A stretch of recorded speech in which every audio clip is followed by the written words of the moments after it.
Hello, my name is Francois from Not Why with an almost died story. Have you ever thought about taking a long road trip? Would there be any dangers on your route? What should you do to prepare for the road trip?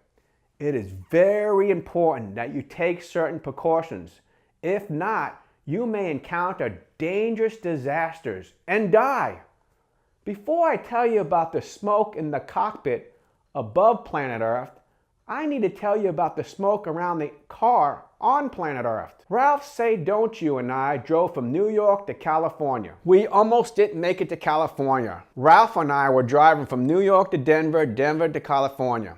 And we were driving westbound on Highway 80 near Carlin or Battle Mountain or some other small hick town in Nevada. We exited the highway to get gasoline. We didn't talk to any of the locals. We weren't listening to the local radio station. So we were unaware that Route 80 was in the process of being closed because of an uncontrolled 6,000-acre brush fire. We quickly filled up with gas, got back on Highway 80, probably the only entrance that hadn't been closed yet, and after about 15 minutes, Ralph and I noticed we were the only ones on the highway. Wow, we'll make up good time. But this is very strange. And then the sunny skies disappeared behind smoky clouds. We started seeing sporadic fires in the distance. Then my Chevy Love pickup stopped. The engine quit. When driving at a high altitude with high temperature, the density altitude of air is very low, and that did not provide proper fuel-to-air mixture as needed for a four-cylinder engine to run properly. Plus, I think I mentioned the engine fuel pump was giving me a hard time ever since we left Denver. Anxiously, I leaped out of the truck, opened up the hood, removed the carburetor cover, and I had Ralph turn the ignition start switch on. I manually adjusted the carburetor choke and the engine would start. At least that was the theory. It had worked several times before, but not this time. This time the engine was not working. And the wind shifted. And now the scorching brush fires were burning right up to the road. There I was on the westbound lane, gazing at fire 10 feet high with high flames, smelling fiery smoke and feeling heat on my face. Only the highway and the unburned medium separated us from the fire.